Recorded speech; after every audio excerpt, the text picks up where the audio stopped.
Here we go. Well, hello there. How is everyone? I hope you're well. You amazing, beautiful, wonderful people. You're looking absolutely amazing, by the way. You must have had a very good weekend. Let me know about it down below in the comments. For those of you who, like ours, they have children who are off this week, my thoughts and feelings go out to you all. And for those of you who don't, well done. But anyway, what we're talking about. Now, we will be leaving this shortly just to let it play out and see what the official reports say in the death of Liam Payne. But I think before we do that, it's just important to take a realistic look at where we are. It's very easy in these cases, as we see, sometimes they go off on a bit of a tangent and we kind of lose focus on what is important and start to focus on things that perhaps are not so important but lead us in a specific direction. I think that there's been a few things that have come out that have led people to believe that certain things did happen, certain things didn't happen, but there are questions. There are 100% questions, and I know for some of you this video may seem a little bit repetitive, but what we have to appreciate is whenever we do a video, not always the same audience watches these videos. Sometimes you'll get a lot more viewers watch a video, sometimes notifications won't go out, and so certain people won't see certain things that are discussed. So, bollocks, we may repeat ourselves. It's the machine. Blame the machine. So, yeah, we're going to be talking about the things that I still feel that we should truly focus on. But this thing seems to be the thing that keeps being said, and it is that there is a dark side. And this was Ernest Hemingway's granddaughter. Now, there was a lot of tragedy around this family, and they seem to put it down to the fact that there was fame and riches involved that then led to other issues that then compounded existing issues that then were exacerbated by these negatives, and then that led into similar situations that some people are pushing as what happened with Liam. But look, with respect to Liam, what was very, very bizarre in the Liam Payne situation is that this seemed to happen incredibly rapidly. And I think that's one of the things that we need to focus on, because Liam Payne was seemingly okay. He was interacting with people, he was interacting with fans, there was eyewitnesses who had, briefly spoken to him, and it was said that he seemed okay. And then something happened, and it all spiraled out of control. Now, it would appear that this was potentially something that came through on the laptop, whether that was an email, whether it was something that he read, but something on the laptop seems to have triggered a series of events. But that series of events happened, again, they happened very, very rapidly. So what was the thing that came from the laptop? What was the information that he had received? Was it to do with what we have heard, that there was, an impending court situation? Was it to do with that? Was it to do with his ex-partner? Was there something that would trigger him over the edge? But then he obviously knew that all these things were going on, so there would have had to have been something quite catastrophic to set up this huge reaction. So I think one thing that we have to focus on is what was the thing that came through and how did that impact the minutes that followed. We also have to question why the hotel didn't act in a better way as a response to what was actually going on with Liam. Was this completely alien to them and they genuinely didn't know how to handle a member of staff? In this area, I find that quite hard to imagine that this was the first time that the hotel ever had to deal with, say, an unruly guest.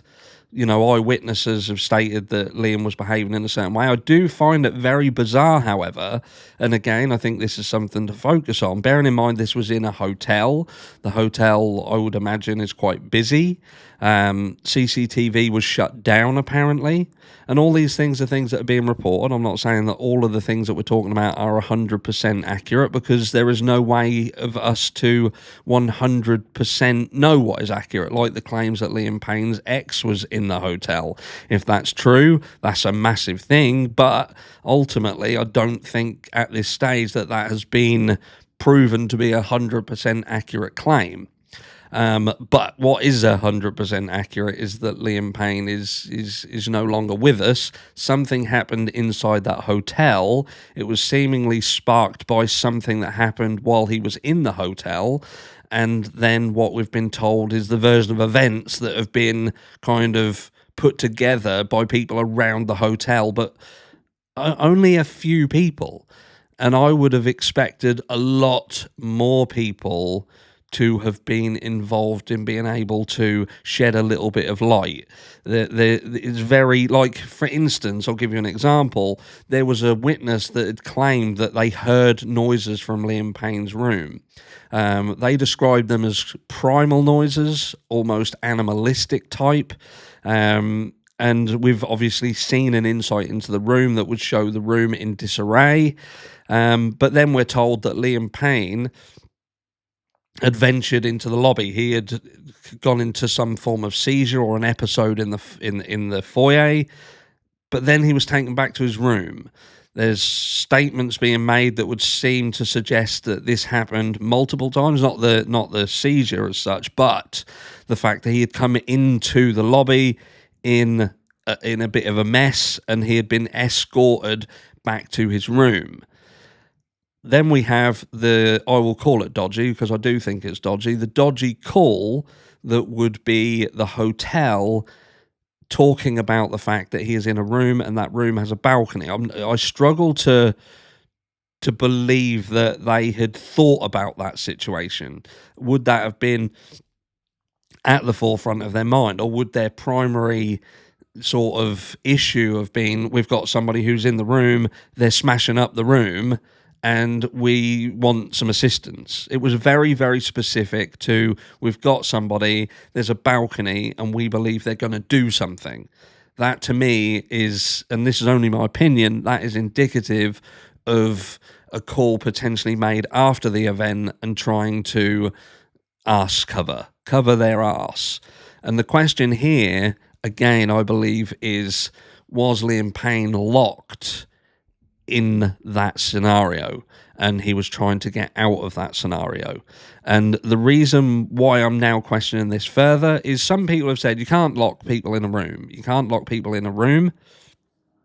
But if Liam Payne has been in some sort of episode, something has happened, he's gone into an episode, there is, narcotics involved, for instance, and he's come down and he's been put back in the room, I wonder whether the reason why they mention the balcony is because it wasn't the room he was locked into. I believe there's a potential that the hotel were trying to protect the room, so they potentially locked him actually on the balcony itself.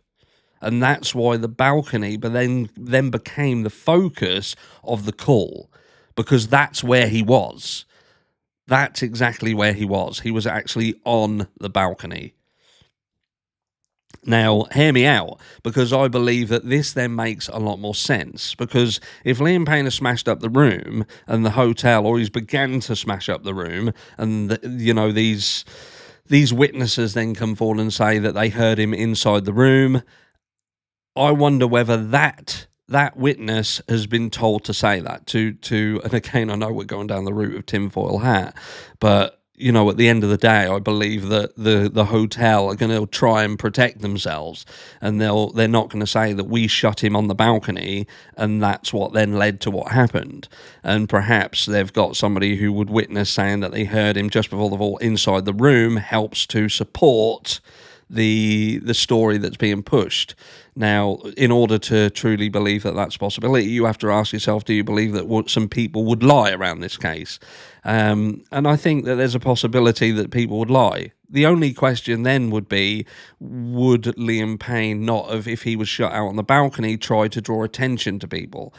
And I don't believe that he perhaps would, because if he's in a state and he knows who he is, would he have wanted to have drawn attention to himself? Or would he have potentially then taken it upon himself to get himself out of that situation, potentially with the most least amount of fuss and attention being drawn to him? Because ultimately he may look at this entire situation as a whole. I've gone down the foyer, I've kicked off, I'm not in my right mind, I've been doing stuff that I shouldn't have been doing, and I don't want that to become front page news. So I need to get out of this situation as quietly as possible. And I believe at that point, it's then where he's potentially made the decision to get off of the balcony himself. So I don't believe that this was... I suppose my conclusion is I don't believe that this was intentional. 100%. I do not believe that what happened to Liam was intentional on his behalf. I think that what happened is a tragic accident based off of something that the hotel did. And I believe at this stage that the hotel locked Liam out on the balcony. Let me know down below what you think, and I'll catch you all later today.